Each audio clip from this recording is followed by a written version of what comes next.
癌症只剩半年可活的我，打算挥霍一次去体验婚后夫妻生活，于是花光所有积蓄租了个合约妻子。结果领证当天却被告知自己已经结婚3年了，配偶名叫柳如烟。妈卖批！我被结婚了3年，老婆还是那个大名鼎鼎的千亿集团 CEO。江彻拿着那张显示已婚的证件复印件，在民政局门口坐了整整1个小时。江彻啊江彻，活了28年，不知道自己名下还有这么个大件儿，柳如烟，这名字比我诊断书上的术语还陌生。他掏出手机，输入柳如烟，屏幕瞬间被各种财经新闻、高端论坛照片塞满。千亿集团 CEO， 福布斯榜单常客，跟我结婚，这乐子比我得了绝症还离谱。死之前总得弄明白我到底嫁了个什么人吧。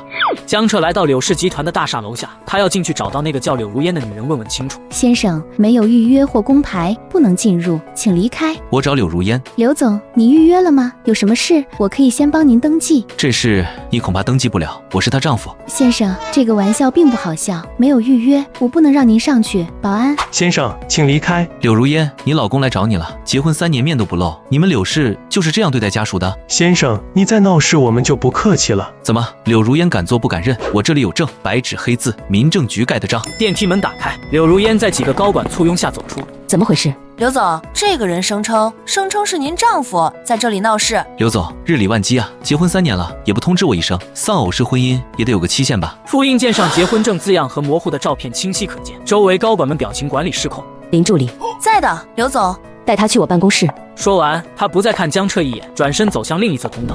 江彻站在办公室里，柳如烟坐在办公桌后，两人隔着些距离。江彻，26岁，恒盛广告公司文案，肺癌晚期，剩余生存期预计不足6个月。调查得挺清楚，那我是不是该夸夸刘总神通广大，连一个将死之人的身份信息都能偷去领证？不是偷，那是抢骗，还是说你们这些有钱人觉得法律只是摆设？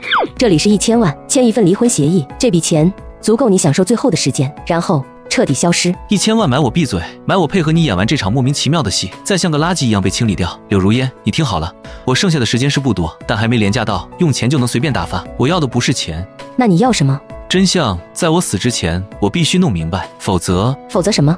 否则我就以你合法丈夫的身份，好好享受这剩下的每一天。你在威胁我？不，我在请求我的妻子给我一个解释。行，那我就给你个解释，把3号档案柜蓝色文件夹拿给他。林伟取出文件，走过去递给江彻。看清楚，这是你当年自愿签署的特殊婚姻关系协议完整版，法律层面他无懈可击。自愿？我连见都没见过。他的声音戛然而止，目光死死锁定在协议条款和末尾的签名页，是他自己的签名。这个我有印象，3年前医院里有个男人递给我一个文件，签了这个，你爸的手术费就有着落了。他当时眼睛都没敢抬，但是我只听见医疗救助几个字，就匆匆签了名，按了手印。难道当时我签的根本不是什么救助协议？他们就是这样钻了我走投无路的空子。乙方自愿与甲方登记缔结婚姻关系，婚姻存续期间，双方互不干涉彼此生活、工作及社交，这算什么？继续看，附件1里的是支付凭证。甲方代乙方向是第一人民医院支付的医疗费用，总计人民币187万6400元整，支付时间3年前。3年前我父亲病重住院，我四处借钱都没凑到，后来那笔钱医院说是一家匿名的慈善机构捐助的。那是我要求的说法。协议第3条，甲方支付对应款项后，乙方不得以任何形式向外界，包括乙方亲属，透露款项来源及本协议存在。不可能，我怎么会签这种东西？我怎么可能卖了自己？你好好看清楚签名和指纹，需要我提供司法鉴定中心的联系方式吗？那段时间我爸病危，我每天只睡3-4个小时，到处求人借钱，脑子都是昏的。我根本不记得见过你，更不记得签过什么鬼协议。看来你不仅命不长，记性也不太好。需要我提醒你，签约地点就在这家医院斜对面的蓝岛咖啡馆吗？时间是3年前5月17号下午2点。5月17下午2点，我那天下午好像是在医院外面，但咖啡馆……他拼命回想，却只有一片模糊的光影和嘈杂的噪音。难道真的是我签的？可他们明明说的是医疗救助。记忆是你自己的问题，法律只认白纸黑字。你父亲的命是用这场婚姻换的，现在你还有不到6个月，刚才的条件依然有效，签了离婚协议，拿走钱，去过你最后的日子，我们两清。两清，用一笔钱换我糊里糊涂的结婚，再糊里糊涂的滚蛋，这是最优解，对你而言没有损失。没有损失，柳如烟，你根本不明白。如果我爸知道他的命是他儿子用婚姻换来的，是用这种交易换来的，他躺在那里都不会瞑目。情绪解决不了任何问题。对，解决问题需要脑子，所以这事儿没完。你还想怎样？我要知道为什么偏偏是我，为什么是3年前，为什么需要用一场婚姻来解决？你付钱救我爸，我感激，但这种方式，这背后到底藏着什么？在我死之前，我必须把这件事从头到尾弄得清清楚楚、明明白白。知道太多对你没好处。有没有好处是我的事。现在我是你法律上的丈夫，我有权知道我的妻子到底在搞什么名堂。或者你更愿意我用自己的方式去查，比如回那家医院问问。你先别激动，林助理在君悦府准备一套公寓，带江先生过去。从今天起，他住那里。哦，从打发我走变成包养我了。你不是想要真相吗？住得近才有机会看清楚。但愿你不会后悔这个选择。江彻还想说什么，但林薇转身带着他离开了。江彻，你果然什么都不记得了，但你还是和以前一样固。从柳氏集团离开后，江彻没有去君悦府，他回到了自己租住的一室一厅。3年前的东西，病历本呢？缴费记录呢？他翻遍所有角落，没有任何关于那笔慈善捐款的记录。怎么会什么都没有？柳如烟说那笔钱是他付的，可医院说是慈善捐助，当年签的到底是什么？我必须查清楚。广告文案最擅长挖线索，就算只有一点蛛丝马迹，我也能顺藤摸瓜。对了，去医院查，医院肯定有留存记录。他忽然从地上站起，匆忙地朝着医院去。我想查一下3年前江建国的医疗费用支付记录，住院号是……患者直系亲属，我是他儿子。身份证。江彻递过身份证，工作人员在电脑前操作。江建国的医疗费用结清记录属于保密范畴，具体支付方信息不对外公开。保密？为什么？我是他儿子，我有权知道。规定就是这样，当时应该是慈善机构匿名捐助，具体信息我们也不掌握。哪个慈善机构？总有个名字吧？记录上只有指定捐助4个字，抱歉，帮不了你。江彻还想争辩，身后排队的人已经开始催促，他攥紧拳头，转身离开。江彻往家走去的路上，一辆黑色轿车猛地别到他身前停下，下来2个身材魁梧的壮汉。江彻是吧？你们是谁？听着，不该问的别问，不该碰的人别碰，安分点，你剩下的日子还能舒坦点儿。谁让你们来的？柳如烟还是他那个笑面虎堂兄？之前在柳氏集团，我偷听林薇跟柳如烟提过，赵副总回来查了柳氏高管名录，赵恒是柳如烟的堂兄还是副总？看他那假惺惺的样子，肯定没安好心，10有8九是他派来的。聪明人活得久，这是第一次，也是最后一次提醒，下次就没这么好说话了。2人说完，转身上车，黑色轿车迅速驶离。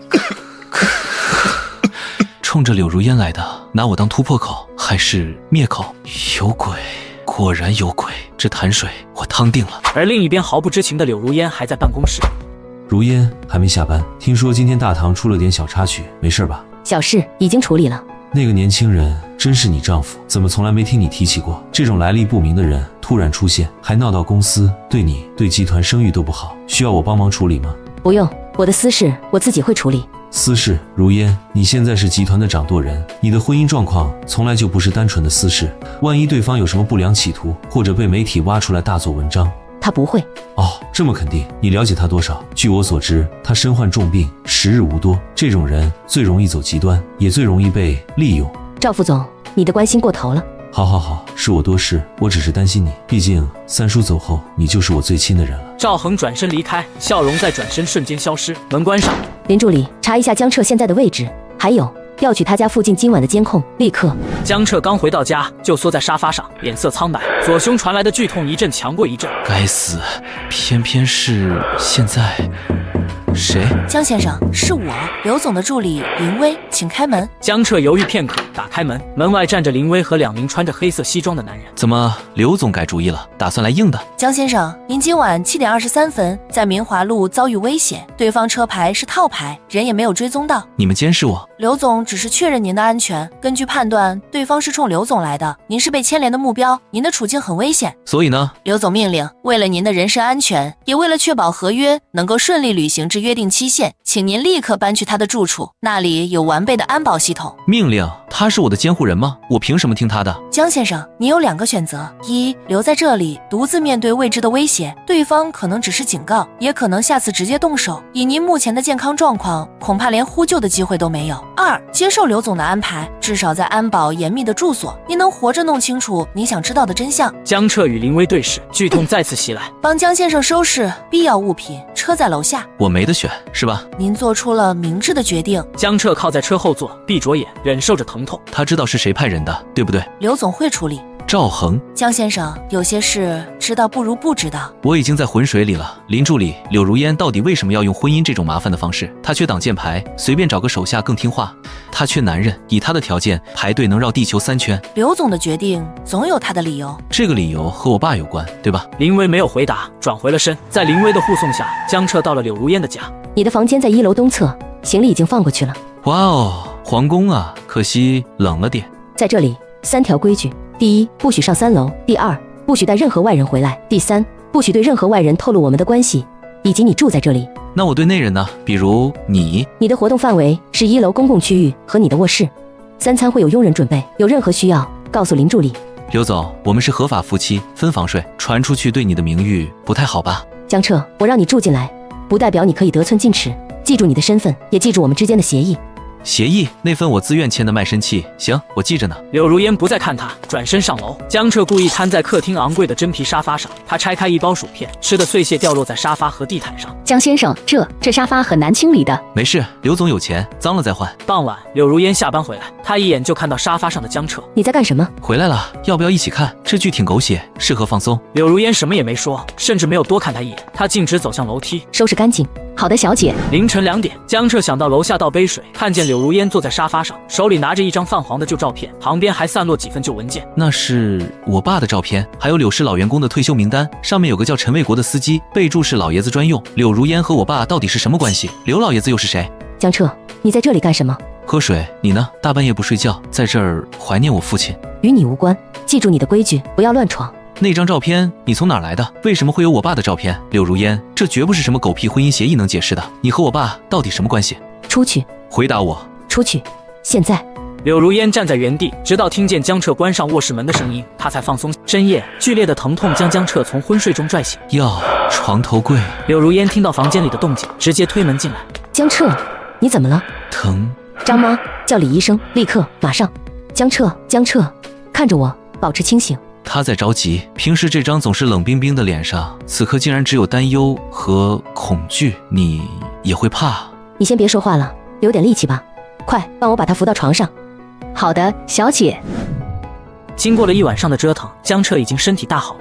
你的病，医生怎么说？还能怎么说？晚期扩散，预后极差。原来说半年，现在折腾这几回，可能更短了吧。昨晚谢谢你，至少没让我一个人死在屋里。我不是为了你，知道为了你那该死的合约能履行到底吗？对了，威胁我的人是赵恒吧？他想把我弄走或者弄死，为什么？因为我这个突然冒出来的丈夫挡他路了。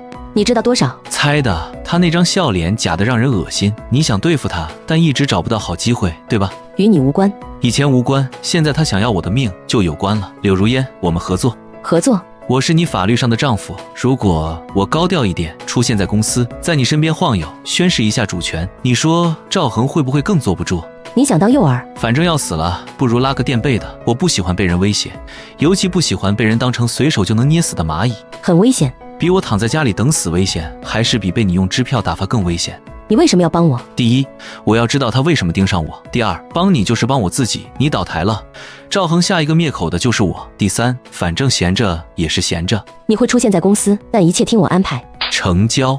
江彻，别死了，至少在我解决赵恒之前。他说完离开房间，江彻看着关上的门一直低笑。柳如烟，你这是在担心我，还是在担心你的计划？第二天，江彻穿着高定西装，手里拎着精致的餐盒，他径直走向总裁专属电梯。那就是刘总的丈夫，看起来不像快死的人啊。先生，您没有预约？给我老婆送午饭，需要预约。总裁专属电梯门口，林薇早早的就在等他了。江先生，刘总在等您，请跟我来。同一时间，赵恒的办公室里，他的助理推门进来。赵总，那个人来了，直接上了顶楼。高定西装，豪车接送。如烟这是想干什么？给他撑腰？需要去查查他的背景吗？之前只查到重病，但具体……查，把他从出生到现在所有资料都挖出来，尤其是和老爷子有没有关系。是。一个快死的人也配当柳家的女婿？如烟，你这是给自己找了个最大的弱点。江彻和柳如烟一起出现在员工餐厅，几个员工在不远处偷看。真的是夫妻啊！刘总居然会和人一起吃饭，看起来感情还不错。江彻突然剧烈咳嗽，柳如烟立刻在他背上拍了2下。没事吧？演技不错啊，刘总。你咳得太真了。不是演的鱼上钩了吗？他派人去你原来的公司、住处，甚至医院调病历了。让他查，病历上写的清清楚楚，晚期没救了，他应该更放心才对。你好像不在乎。在乎有用吗？不如想想他下一步会干什么，直接动手，太蠢，毁我名声，比较像他的风格。他已经安排了，今晚蓝调酒吧会有个偶遇你的女人。仙人跳，老套但有效。摄像头呢？临危处理好了，你只要去喝酒，然后醉到不省人事。行，对了，你爷爷是个什么样的人？为什么问这个？就是好奇，能把你培养成这样的人，应该不简单。他很固执，决定的事谁也改不了。比如我们的婚事，晚上8点，司机会送你去，记住别真喝。固执的老爷子到底为什么选我？我还托以前做医疗广告认识的医院行政朋友查过，3年前我爸住3楼302，刘老爷子当时也在同一栋楼住院，病房308，这绝不是巧合。他选我，肯定和我爸有关。江彻坐在吧台，一个穿着性感的女人靠近。一个人，现在不是了，请我喝一杯。女人越靠越近，江彻按照计划装作逐渐醉意，女人扶起他。你喝多了，我送你回去吧。好。女人扶他走向酒吧后门，刚出门，几个拿着相机的人突然冲出，闪光灯狂闪，但下一秒，冲出的黑衣保镖迅速制服了拍照的人。相机留下，人带走，问问谁指使的。告诉赵恒，下次玩点高级的。江先生，刘总说，我知道，证据拿到了，但不够扳倒他，对吧？这些只能证明他试图构陷您，对他在集团的地位影响有限。不过那些人嘴里应该能撬出点别的，比如我刚才不小心录了点东西，放给我听听。人已经带出来了，拍照的人准备好了吗？赵总说要拍得清晰点，我立刻交给刘总。等等，林助理，有件事我想问你。您说。3年前老爷子病重的时候，是不是见过我爸？江先生，您……赵恒查我，我也顺便查了查他，发现一件有趣的事：3年前老爷子住院的楼层和我爸的病房在同一栋楼，时间也重叠。这件事你应该直接问刘总，他不会说的。所以你认识一个叫陈博的老人吗？集团以前的司机，我在退休名单上看见的，都退休好几年了。江先生，有些真相不知道比较好。对我来说，没什么比死的不明不白更糟了。地址给我。林薇看着他坚定的眼神，还是拗不过给他地址。江彻按地址找到一户人家，开门的是个头发花白的老人，看到江彻直接愣住。你是小彻？您认识我？进来吧，我知道你会来。陈伯，您以前是刘老爷子的司机，跟了他20多年。你爸建国是个好人。您认识我爸？认识，好多年前老爷子突发心梗倒在路边，是你爸路过给他做了急救，又叫了救护车，一路跟到医院。医生说再晚几分钟人就没了。什么时候的事？10几年前了，那时候你还在上学吧？老爷子一直记着这份恩情，后来知道你爸重病，他悄悄付了所有医药费，还嘱咐医院说是慈善捐助。所以那笔钱不是柳如烟，是老爷子。是老爷子，但小姐如烟小姐她一直都知道。那婚事呢，也是老爷子安排的。老爷子病重的慧儿知道自己撑不了多久了，他走了。如烟小姐一个孤女，怎么扛得住赵家那些人的算计？他立了遗嘱，把大部分股份留给小姐，但加了个条件，他必须已婚。为什么？老爷子说有个法律上的家人，董事会那帮老狐狸就不能拿孤女难撑大局当借口逼他让权，婚姻是个屏障，所以选了我。老爷子说建国的儿子品性差不了，而且你们家底干净，没牵扯，好控制。他派人找到你，用解决医药费当条件，让你签了份文件。那时候你爸病危，你根本没心思细看，对吧？那份医疗捐助知情同意书里面加了婚姻登记的授权页，你签了字，按了手印，法律上你就成了如烟小姐的丈夫。老爷子走后，小姐才知道这件事，她去找过你，但那时候你爸刚去世，你把自己关在家里，谁也不见。后来他就没再提。所以他一开始给我支票，不是想打发我，是想把老爷子强加给他的，还有强加给我的都买断。小姐她这些年不容易，顶着那么大的压力，还要守着老爷子的遗嘱，守着这个莫名其妙的婚姻。赵恒那些人天天虎视眈眈，他不是故意对你冷漠，他是不敢对任何人热。陈伯，谢谢您告诉我这些。小彻，你要怪就怪老爷子，怪这该死的命运，别怪小姐，她心里苦。所以我爸救了人，我卖了自己。柳如烟守着承诺，我恨错了人，这一切到底算什么？江彻告别了陈伯，回了别墅。柳如烟坐在沙发上，江彻推门进来，径直走到他面前。陈伯跟你说了，现在你知道了，一场由我爷爷策划的可笑的报恩和商业联姻，你父亲救了他，他用你的婚姻回报，很公平，是不是？不公平。为什么这么说？对你、对我、对我爸都不公平。你为什么不早告诉我？告诉你什么？告诉你你爸是个好人，所以我爷爷用你的婚姻绑架了你。告诉你，我留着这个可笑的婚姻，只是为了守住股份。那你就该在老爷子走之后，立刻跟我离婚。我试过，但赵恒盯得太紧，只要我一动，他就会发现这婚姻是假的，是爷爷设的局，到时候遗嘱的效力都可能被质疑。所以你就一个人扛着公司，扛着算计，还扛着个名义上的丈夫。习惯了。柳如烟，你爷爷选我，不是因为我爸救了他，那是因为什么？是因为他知道你一个人会累，他知道你需要一个人，哪怕只是名义上的站在你旁边。他选我，是因为他相信我会站在你这边。你都要死了，怎么站？死之前帮你把赵恒清理干净，死之后至少你还能理直气壮地说你结过婚，不是孤女。江彻，你别这样。别哪啊，别同情你，柳如烟，我不是同情你，我是有点心疼。合作继续。赵恒那边我还有个想法。什么？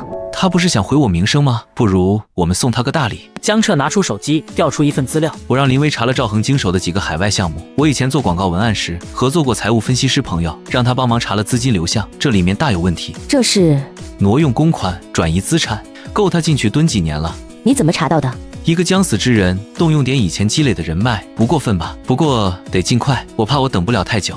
江彻，谢谢。别谢太早，等赵恒进去你再谢。好。柳如烟，你笑起来挺好看的。柳如烟，我想和你就当一对普通夫妻，试一试，在我还有时间的时候。那重新认识一下，我叫江彻，26岁，广告文案，肺癌晚期，余生请多指教。柳如烟，28岁，柳氏集团 CEO， 余生请多关照。之后的日子里，两人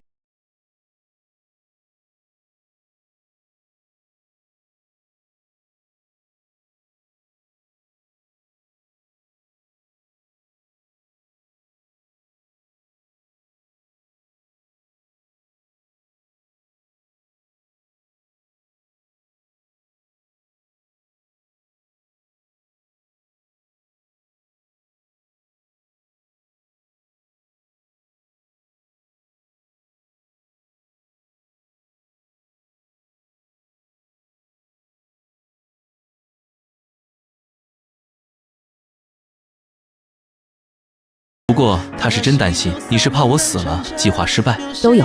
如烟，谢谢。谢什么？谢你，让我觉得最后这段路不是一个人走。我也是。没几天，办公室里，赵恒把一叠照片摔在桌上，照片里是江彻和柳如烟在一起的画面。他们感情很好，看起来是的。刘总最近笑容都多了。好啊，真好。我那个好妹妹终于找到软肋了。赵总，我们手上的证据不够，董事会那帮老狐狸不见棺材不掉泪，得让他们看看柳如烟为了个男人能把公司带到什么地步。您的意思是？江彻，柳如烟现在最在意他，如果他出事了呢？可是刘总那边安保很严，别墅我们也靠近不了。总有落单的时候。查他最近的行程。明天上午，他预约了市中心的康和医院做常规检查。刘总要开晨会，应该不会陪同。医院挺好，人病了，出点意外，合情合理。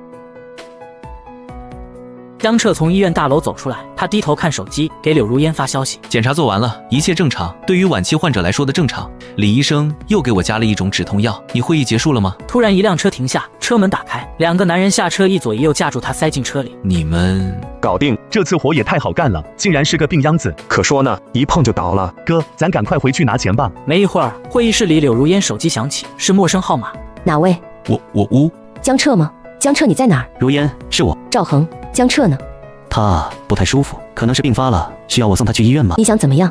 很简单，明天的董事会，你主动辞职，股权无条件转让给我，我会好好照顾妹夫的。在他最后这几天，如果我不答应呢？那就可惜了。江彻这身体，一个人在荒郊野外，没药没医生，不知道能撑几个小时。哦，对了，他刚才好像咳血了。你让他接电话。可以啊，来跟你老婆说两句。如烟，别听他的，他不敢。江彻。听见了，如烟，你知道我的耐心有限。明天上午9点前，我要看到你的辞职信和股权转让协议发到我邮箱，否则你就等着收尸吧。对了，别报警。你猜是我的动作快，还是警察的动作快？电话挂断，柳如烟站在原地，会议室里的人都在看他。刘总，会议取消。林助理，跟我回办公室。刘总，是不是江先生？赵恒绑架了他，威胁我明天董事会前辞职，转让股权。我们立刻报警。不能报警。赵恒说的对，我们赌不起。他想要公司，我可以给他。刘总，您不能……公司没了，可以再拿回来。江彻死了，就什么都没了。可是您就算妥协，赵恒也不会放过江先生，他知道太多了。那我能怎么办？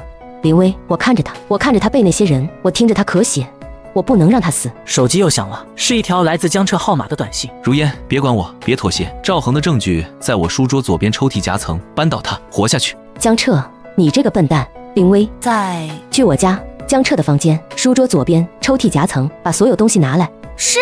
江彻，等我，这次换我救你。柳如烟继续着手机屏幕上的短信，她突然想起什么，猛地抬头。林薇，江彻的手表，他常戴的那块健康监测手表。手表？您送的那块有 GPS 定位和心率监测功能。他上次开玩笑说，如果被绑架，他会把手表藏在鞋垫里，因为绑匪通常会搜身，但很少脱鞋。快启动定位追踪。找到了，在旧化工厂。给我接市局张队。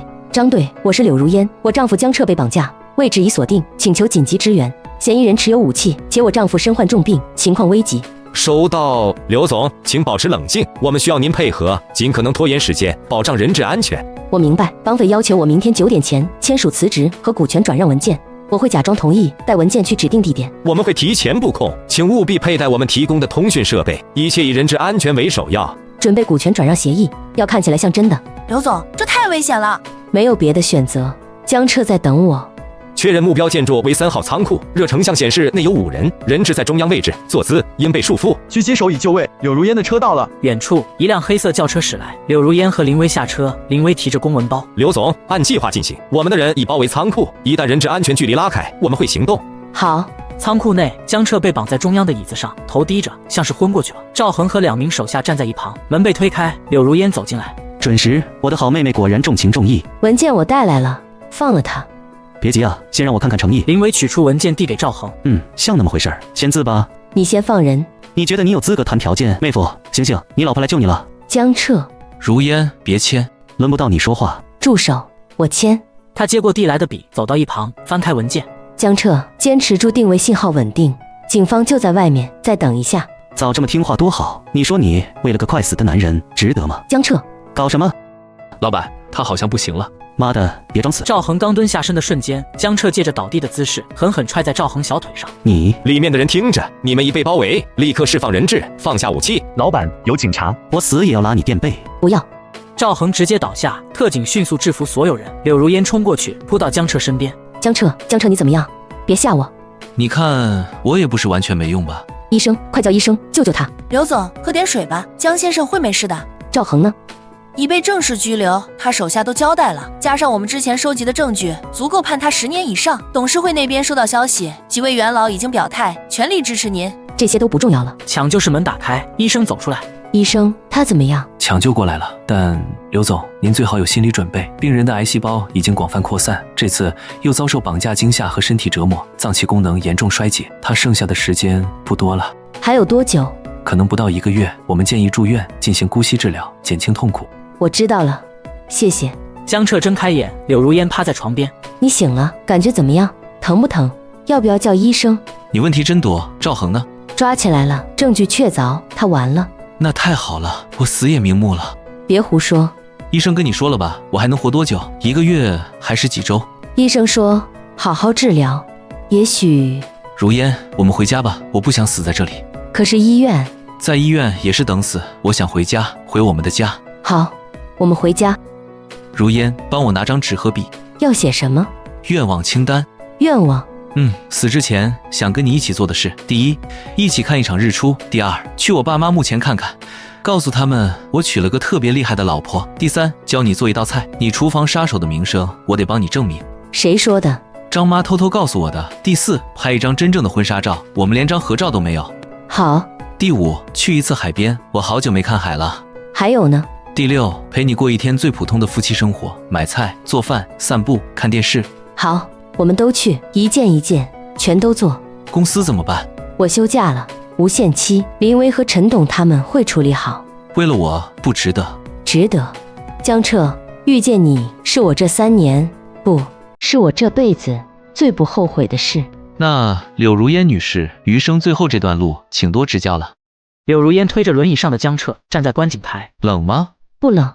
我以前总觉得看日出是矫情，现在觉得能看着天一点点亮起来真好。如烟，谢谢。谢什么？谢谢你让我最后的日子像活着。江彻父母的和墓前，江彻坐在轮椅上，柳如烟站在他身旁。爸妈，我来看你们了。这是如烟，我妻子，她对我很好。爸妈，我的病你们应该也猜到了，不过别担心，我没什么遗憾了。爸，您当年救的人是如烟的爷爷，缘分这东西真奇怪，对吧？如烟推我到那边树下坐会儿吧，我想跟我爸妈单独说几句话。好。他推他到不远处树荫下，走回墓前。爸妈，谢谢你们把江彻带到这个世界上，虽然时间很短，但他给了我从来不敢想的光，我会陪他走完最后一程，请你们放心。厨房一片狼藉，柳如烟系着围裙，手忙脚乱。江彻坐在餐桌旁指挥：油热了，放鸡蛋，翻面，快翻，要糊了啊！碎了，没事，碎了一样吃，放番茄，加糖，盐少许。对，折腾半天，一盘卖相不佳的番茄炒蛋上桌。咸了。很难吃吗？但是是我吃过最好吃的番茄炒蛋。柳如烟女士，恭喜你出师了。姜老师教得好，真舒服。累不累？要不要回去？再待一会儿。你看那像不像我们？太阳要落下去了，但是天空和海还是这么好看。江彻，我有没有跟你说过？什么？我爱你。我知道，我也爱你，柳如烟，很爱很爱。江彻靠在沙发上，柳如烟坐在旁边，手里拿着那张愿望清单。看日出完成，去墓地完成，教做菜完成，拍婚纱照完成，去海边完成，过一天普通夫妻生活。今天我们去超市了，买了菜，做了饭，看了你最喜欢的电影，也完成了。都完成了。还有什么想做的吗？我们在家。够了，很够了。江彻，别睡，再陪我说说话。如烟，别怕。我不怕，我只是舍不得。我也舍不得，但是我好像得走了。再等等，再等一天，好不好？不等了，太累了。清单后面我偷偷加了一条，希望柳如烟以后每天都开心。你答应我？我答应，我答应你。那就好。江彻，江彻，我爱你，你听见了吗？门铃响，张妈引着一位西装革履的中年男人进来。刘女士，你好，我是江彻先生的委托律师，姓陈。陈律师，他什么时候找您的？大约1个月前，江先生联系我办理了一些事宜，这是他留给您的。柳如烟接过，信封上是江彻的字迹，如烟亲戚。律师走后，柳如烟独自坐在江彻常坐的藤椅上，她拆开信。如烟，当你看到这封信的时候，我大概已经变成星星了吧？别哭，你答应过我要开心的。遇见你是我人生最意外的礼物，开始是场闹剧，后来却成了我短暂生命里唯一的光。谢谢你，让我在最后的日子里不是等死，而是真正活着。我知道你心里一直压着对老爷子的承诺，对我爸的恩情，现在我把这个还给你。你给我的所有钱，包括那张被我撕掉的支票，你后来还是打给了我，我一分没动。我用它成立了一个医疗救助基金，用我爸的名字命名，希望它能帮到更多像当年我家一样走投无路的人。这是我爸善良的延续，也是我能想到的最好的报恩方式。从今以后，你不欠任何人，不欠爷爷，不欠我爸，更不欠我。你自由了，柳如烟，好好活下去，替我看看明天的太阳，吃好吃的，去没去过的地方。要是遇到合适的人，也别犹豫。我唯一的心愿就是你幸福。最后再说一次，我爱你永远。别难过，我只是换了一种方式在你身边。信纸末尾是他签名，江彻。笨蛋，我答应你，